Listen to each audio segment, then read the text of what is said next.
Hello again from Ski Instructor Academy, here with Geri Tumbasz once again. Today it's changing roles, changing seats. We should actually switch places here. Gary's going to talk me through what he did with the trainee Landis 1 group. So Landis 1, for those that don't know, it's sort of like an in-between stop heading towards your full level 3 certification. So whereas many associations have module systems or different ways of getting to the level 3, some of the Austrian associations, not all, offer a Landis 1 course, which I'd say is like a half step, isn't it? Like a 2.5 before they actually Yeah, complete a yeah, 3. So these guys have completed their level 2, and in fairness, they haven't had a lot of experience due to COVID. They haven't been able really to use that level 2 qualification. But Geri then skied with them here in Cerro Catedral, Argentina. And what is the sort of goal with these guys? Because they've got to cross off some things for the exam. What do they need for the exam? for the exam they need skiing off-piste, moguls, and high-level skiing. So parallel, basic, carving, long turns, short turns, dynamic, and GS, the giant slalom technique. So it's not on time. It's that, but the proper But they technique go they have through to the show. gates, Yeah, yeah. they have to have some idea how to go through the gates, and they pass the exam if they have the chance to get on time. Great. So Well, Gary skied with them, basically picked them up on the first day here, and this is in the afternoon on the first day, and I quickly snapped a video of them before they started to progress with Gary. And yeah, we can sort of play through your example of you skiing down. I don't know what you were working on, So Gary. that was actually in the afternoon, and my goal was what we talked about, turn shape. But in the turn shape, I just skied and demonstrated what I want. So close the turns at 5 o'clock and use this clock system. That it's easy to say finish the turn, but when exactly? So we're drawing on the snow. Okay, this is 5 o'clock. So please make a turn properly and finish the turns. Right. That you have the control. And of course, the first day is find position, find balance, and have some nice controlled body on the ski. So the first run was without any instruction, just get skiing, show me how you feel. Actually, it was in the afternoon, so they already had some idea what I want Yeah. beside the turn shape. So you see that they're trying to have some position, finding back to the level 2 exam, just looking like a skier. And yeah, for the first day they did well. The idea was for me that okay, young people getting on snow after the summer, so they want to give gas and pushing hard. So I was the person, pull the brake, guys, just focus on yourself, get back to the nice movements and try to find the best movements you can have. Uh, Build some self-control, build some focus. So wake up a little bit for the work before we start the whole course. It's And interesting because you can see these guys have obviously done some skiing before. Even, the level 2 even gives them that little bit of a step above the others that had turned up. yeah, and you see that some point they're struggling to find the balance. It's a first day. It's a first day on snow. They're having some fun and trying to do the best. But I'm always there. So mainly the first day is just drive a little bit and lead the focus. Hey, how do you feel about the weight shift? How do you feel about pressure outside, inside? Where you, how you initiate the turn, how you close the turn, just asking some questions that are already pointing on something that they have to focus and they have to solve Right. and get some answers. It's only about wake up and let's control yourself a little bit. So That was then this is now a couple of days. I think you're a couple of days in at this point, and yeah. we had the videographer Julian follow you around just to see what you were up to, spying on Gary's lesson. And So the this demo here is and the demo here is about closed turns. So finish the turns So turn shape definitely, and position, find position like basic school position, yeah, with some cheating, with some self control. And this is for me this exercise to dragging the pole tip on the side. It's much important at the first because calm down the hands, calm down the upper body, build up some tension, some torque. So I tell them, okay, try to drove the lines outside on the turn without moving your hands, have some contact, because if the two pole is the same length, then it's adjust immediately the x of the shoulder, and then it's the chance to get some nice basic school alpine positions, so inclination, angulation. And the other thing is I wanted to stop immediately this pop-off movement, so the extension in the transition, and staying with a sort of reserve. So always never go on the 10, stay on the 8, or I use this one, never go on the roof, stay on the floor, second and third, and in between you can work on it. So Geri's talking about never using the full range of movement in your ankle, knee and hip to such a point where you vertically always spring yourself out your boot, which is often a cue from a ski instructor to sort of like, you know, extend and pop forward, Yeah, if you like. I try to avoid that they completely extend the leg and going up. And Geri said there that so that you have something in reserve, which is extremely important in anything you do in life, really. We all want a reserve of energy, a reserve of money, a reserve of any, because having a little bit in the bank always helps. And if you've used up everything and something then goes wrong, I think we've probably all experienced that on the slopes where we have over like extended, and you feel the disconnect then. Yeah. And of course, if they have slightly bended knees, it's easier to work with the ankles to Yeah. get on the edge. So that was the idea, and you will see that it's not that easy. Yeah, this frame with the poles is always difficult because I find that people, when you ask them, you know, again, I mentioned this in a previous thing, Geri, where I said, you know, just keep your arms still and don't move them and all this seems so simple to some people, but to others, they just cannot get the tension in the frame. This is the tension that you need torque, you need tension, you have to control the tip and build up some sensation, okay, where I am on the slope and what I'm doing and where is the snow and where is the surface and how can I adjust. So what I tried with this one, a self-control about the position, but not with the shaping the body. Is really I wanted that they can focus later on with the ankle movement, because on the side they are fixed to the surface. So try to avoid the extension and getting early enough in the angled position for basic parallel turn. And that's what we see here. So it's getting better and they're getting there. We had a chat in the evening as well with the guys. It's sorry, not on the video, that without, so barefoot. We do have some of that actually. We'll Yeah. cut that in. We put some in story mode where you were barefoot with them in the hallway there, walking through the turn.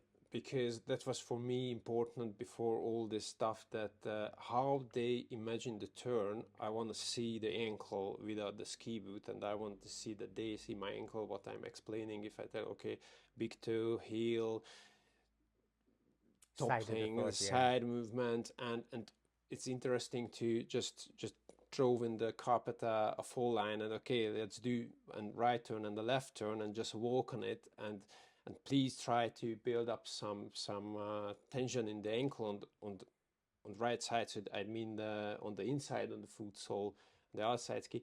And it's interesting to see the people how they start to walk and somebody is too late. Somebody completely pushing the outside. Hey, you are not this part in the turn. Just imagine you need more this. So to have an idea if I talking on a slope, hey, look at that, your base of support, the platform is not the whole foot sole, it's actually on the inside, big toe and the heel.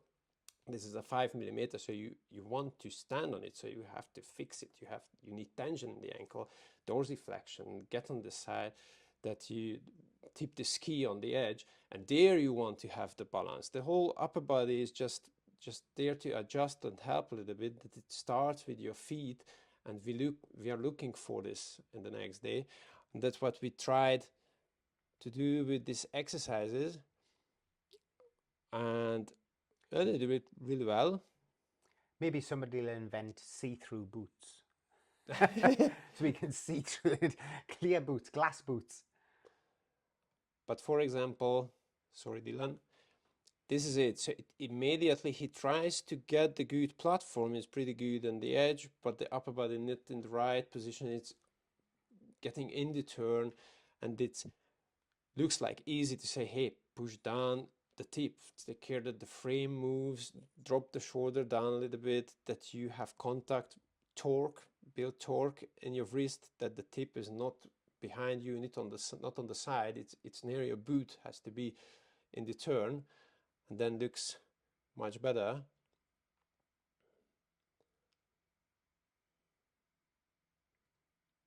And from this was the next idea, okay, it takes time. So these guys has to, for a moment, just stay strong in the upper body, control the upper body, control the hands. We think it's easy. No. So they have to build this feeling, the sensation from the tip of the pole. And if the whole run is getting stable and stable, then we can start, okay, what's about the pressure? What's about the weight shift? How you feel when you can unweight the inside, because there are pushers and pullers in the skiing technique. I want to build up a solid platform on the outside ski where I can tell, hey, if you feel it, you can actually unweight the inside, like the inside ski.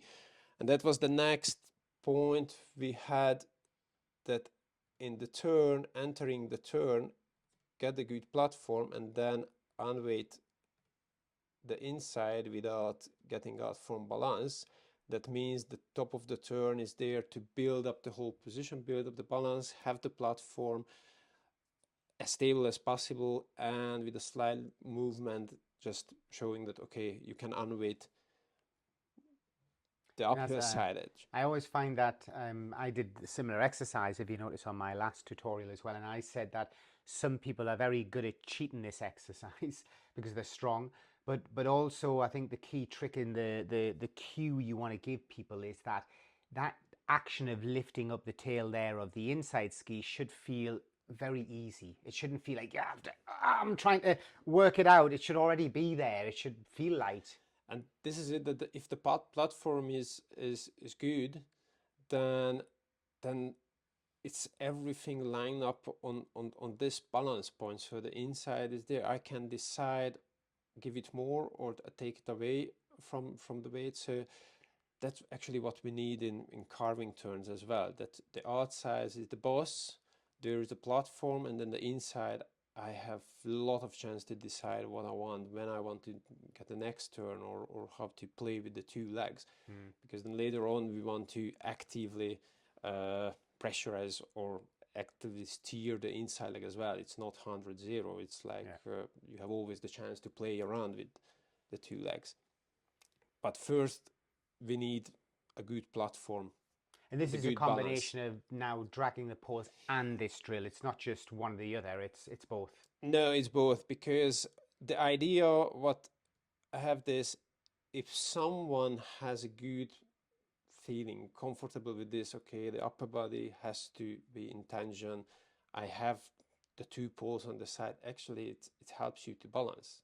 If someone is just trying to balance on one ski, it's moving, it's really hard. I don't want this. I want that they using the dragged poles as a sensation, as a balance lead, and it helps a lot, because that it's push you in the same position. So in a lower position you have the platform, and because of the lifting, the inside leg, you don't get unbalanced because there is something that helps you if the upper body is stable. And that was the next step of it. And this is interesting because some of the guys trying immediately get on the new edge, and this is about the timing, that you need a neutral phase in every turn where you have from, let's say, 100-0, you go for a 50-50, and then this weight shift is not in one moment because it's not a fast dynamic skiing. It's a nice turn. You have time for a clear change. You have time for build up a good balance. We talked about this because we said that one of the biggest errors that intermediate skiers make is that they are often stepping off one platform onto the other and not making a gradual reduction of pressure on one ski and a gradual increase to the other ski.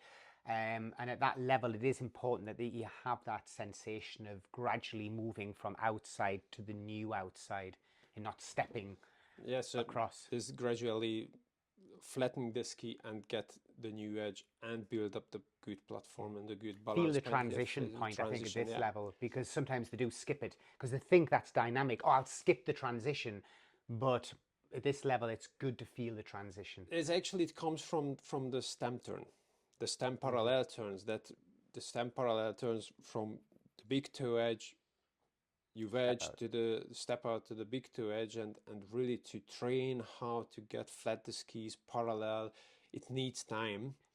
And of course, in that moment when I start to lift up one leg and change, some of the guys immediately cheating again, back to the old habit from big toe to big toe, and you see it in the skiing, in the exercise. But that was the idea, that okay, have a nice position, have a good balance on the outside, and all the axis, not with shaping, so not the upper body moving somewhere, just the leg working around the turns. So before, I obviously seen that Dylan was struggling a bit, but here it's a little better now. His outside hand is not getting caught in the air like it was before. Yeah, so now he gets more control on the outside hand. I hope you can see that, guys, that he's now changed just from something so simple and having a passion and a drive to constantly go on about this, not just do an exercise and, oh, right, I've done my pole dragging and now I'm going to skip to standing on one leg or touching my boot. It really is down to coaches. Stop jumping around and stick with a theme here and follow that theme through to an end. What we will see actually is interesting, that it needs time. Yeah. It needs practice. We are on the second day, I think, and we already had some practice, but you have to be, it has to be automatically there, that you have a strong position, a forward position in the shoulder, you have a torque, and then the next step, an extra movement. It only works well if the step before it's halfway there. Decent. It's been realistic with the results, and as Geri says, I think with time, as coaches in any sport, you start to get better with age of judging first how much progress potential somebody has, but also you start to limit the fact that you don't need to rush any further, and don't be dissatisfied if somebody doesn't instantly do what you want them to do. You've got to, find other routes around it and find problem solving. But most important thing I find that, or the most biggest mistake coaches make, is they tend to go from one exercise to another, to another, to another, to another, without addressing the first issues and problems. Yeah, this exercise, what we did, it's for me something that I try to transfer to the clients, that it doesn't look stupid. So that means you can practice it without anyone check that you are fully in training and fully in focus, because it's not like doing some shapes or something. You just focus on a few points.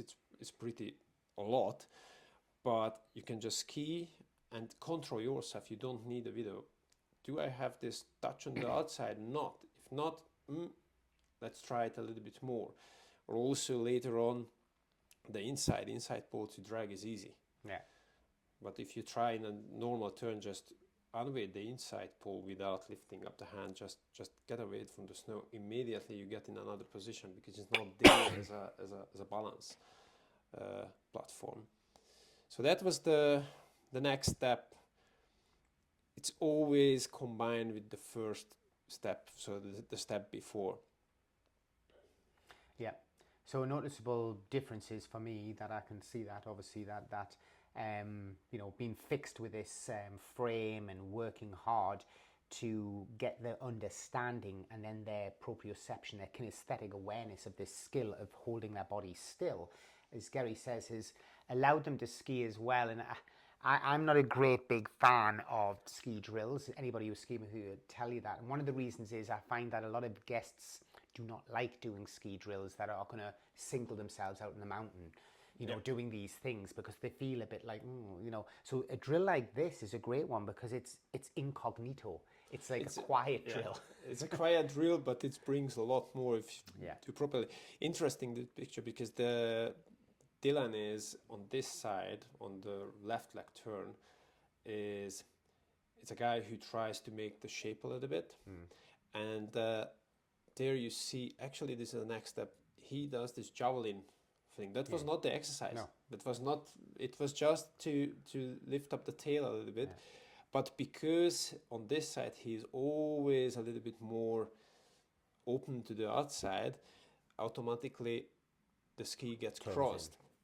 Why I'm stopped here? Because that will be the next step in the exercise. Okay, if you are comfortable to lifting means that the knee comes to the upper body and not the upper body gets back on the ski, so the position is the same, just unweight, and that means the knee moves. And then comes the problem that, okay, if someone just lifting up, it gets in a rotation easily, so to control the rotation is the javelin. The possibility to get the hip to stop in this drifted turn to over rotate the end of the turn. He already cheating this. We would call this a byproduct of good movement, and you'll see this a lot. A good example might be when you do something like a power plow, and you're doing a power plow, and all of a sudden you find the tip of one of the skis comes up off the ground and you're a bit tail heavy. And that's a good thing. It's a power plow, and that's the position of you going heel heavy. So here, I think when Geri did the drill at the start, he'll probably tell you as well, when ski instructors are making drills, sometimes we have to stop ourselves doing things because it would feel more natural to javelin it a bit. And actually you're having to prevent the javelin, almost turn your foot a little bit. Otherwise people will go, hang on a second, he's crossing the ski.